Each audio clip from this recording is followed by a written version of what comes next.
पौंड्याच्या निवडणुकीमध्ये आम्ही 100% विजयी होऊ. काँग्रेस आणि जे अलायन्स पार्टीनं आम्हाला सपोर्ट केला आहे, एकूणच वातावरण चांगलं आहे आणि त्यामुळे यश हे 100% मिळेल याची पूर्णपणे आम्हाला सर्वांनाच खात्री आहे. पिच्या वेळेला जे झालं ते काही त्यामध्ये चूक कोणाची हा नंतरचा भाग येतो, कारण इतक्या खोलावर जाण्याचे आपल्याला काही मला असं वाटतं की आपण हे का नाही आहे.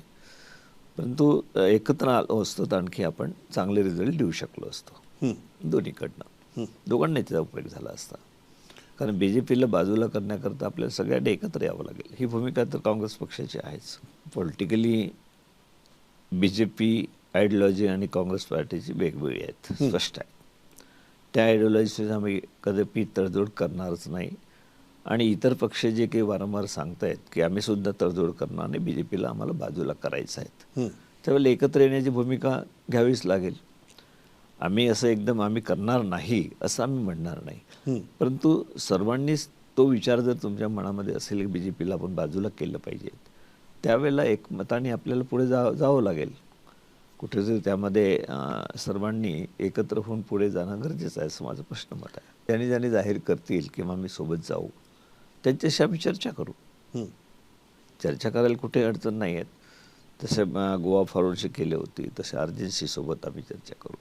जे BJPला हरवण्याच्या दृष्टिकोनातून जे सहकार्य करतील त्यांना आम्ही सोबत घेऊ. गोष्ट सांगितलं की जे डिफेक्टर आहे, जे 8 लोक गेलेले आहेत, त्यांना काँग्रेसमध्ये परत प्रवेश नाही, त्याबद्दलची स्पष्ट भूमिका आहे.